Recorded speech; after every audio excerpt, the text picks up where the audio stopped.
about LL1 parser. LL1 parser, you know that first L that is used to read the input symbols from left to right, and the second L it is used to use only leftmost derivation. And why this one it is used to scan the input symbol or to pass only one input symbol. That is, I mean, if I have a string like ABC, we are going to read only one symbol at a time, that is 1. So the look ahead, it is going to see only one symbol at a time, that is 1 here. Okay, LL1 parser. So to construct LL1 parser, it will use to read the string from left to right, and it uses the leftmost derivation. So let us consider the example. Okay, you know that LL1 parser is nothing but top down parser, and LR are nothing but bottom up parser. Okay, so I'll show you why the name top down and the bottom up parser by considering this example here. Okay, so here this is the given grammar, and from this grammar I have generated a string A, B, B, C, D, E. Okay, so from this we construct the bottom up and the top down parser. Okay, so here top down is nothing but what? Constructing parse tree from the root node to the child node. So here which one is the root node? Start symbol is the root node. Okay, and child nodes are the input symbols or the string. So here let us start constructing a parse tree from the root node, that is start symbol S. Okay, so here S in the right side body of the production, it is having only one production, so that is it. Now it will be having 4 child nodes, that is A, B and E. Okay, and now here in order to generate this string, here in this we have 2 interior nodes.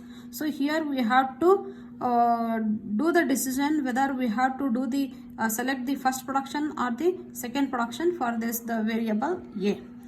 Okay, and for this B it is deriving only one production, and we don't have any problem with this B, but A is going to derive 2 productions. So while generating this string, we have to choose a particular production in order to generate that string. Okay, so here I am going to use the first production, that is A, B and C. Okay, and now this finally this A will be terminated by using the second production B. Okay, and next one is B is again terminated by using the production D, right? So I am going to read the string from left to right. So that is first A, B, this B, C, D and E. This is the string we have generated from top here it is root node to the bottom contains only the leaf node. This is top to bottom, right? So that's why it is called top down parser.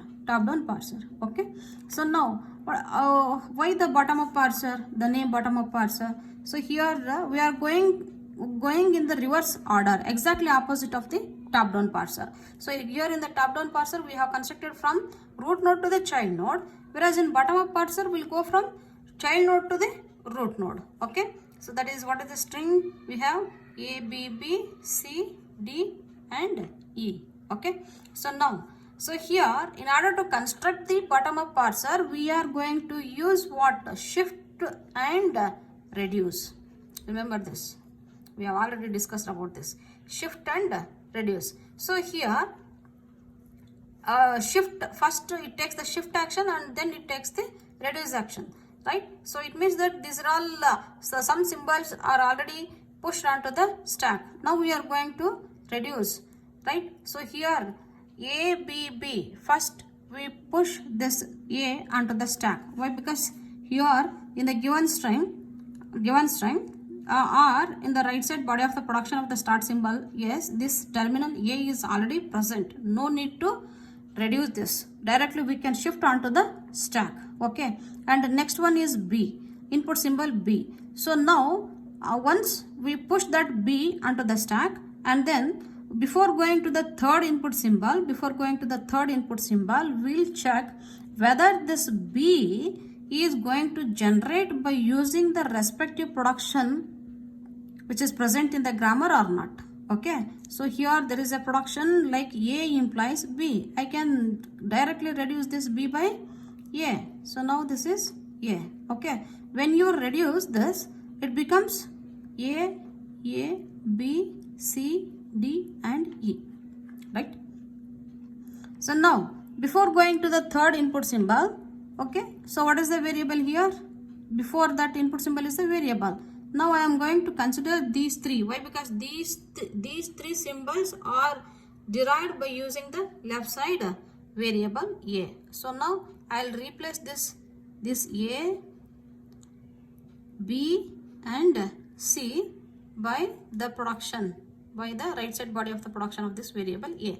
So now here, listen here, A is terminated by B and these A are replaced by using A, B, C. Okay, by these symbols we have replaced by A, right? And now this becomes what? A, D, E. After reducing second reduction, the remaining symbols will be A, D, E. Okay, and now here only A is left. A is not deriving because this A is not present, only alone. There is no unit production in this grammar. Okay, now we are going to reduce this D by B. I will reduce this D by B. Okay, so now after reducing, we will be having A, B and E. A, B,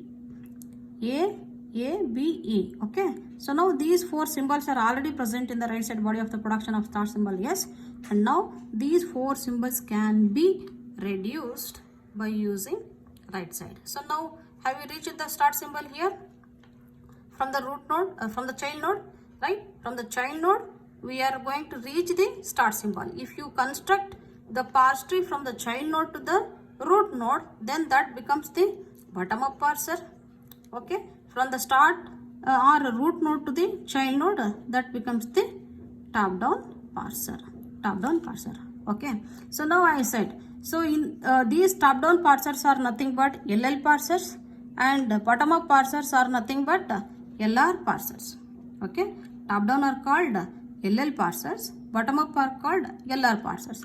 Then so here the first L it is used to read the string from left to right. Here in the first L it is also same as read the input symbols from left to right. So here shift and reduction we have taken place by scanning the input symbol from left to right. Okay, then here L in the LL parser, the second L is the use the leftmost derivation. Let us see whether in this constructing top down parser whether it has used the leftmost derivation or not. So here I'll take first use the derivation. S implies A, B, E. Okay, so here in this top down parser we have just replaced this A by ABC, right? So now A, B, C, right? This B, E will be same, and then A, B, B, then A is replaced by B, A, B, B, C, B, E, then finally we have replaced that B by D and E.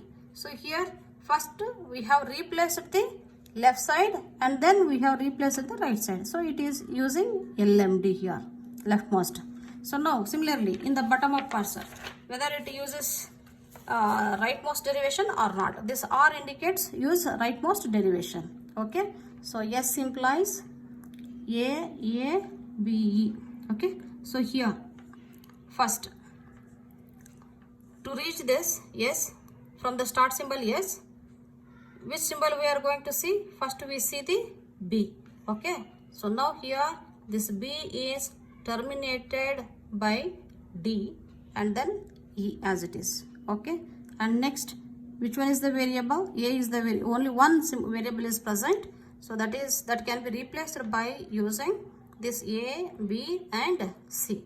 That is A, B, C, D and this A. So finally this A, B is replaced by B, C, D, E. So here first B is terminated by D and then A is terminated by using the respective production. That is, it uses the RMD. Is it clear? Okay. In top-down parser, we use leftmost derivation. In bottom-up parser, we use rightmost derivation. So this is one example I have taken to show the difference between top-down and bottom-up, and whether the top-down uses the LMD and bottom-up uses the RMD or not. Okay. I hope this concept is clear. Okay. So now let us construct LL parsing table. Okay. So to construct LL parsing table, first we have to understand first and follow. I think this already, you are already familiar with the first and follow. Okay. Here to construct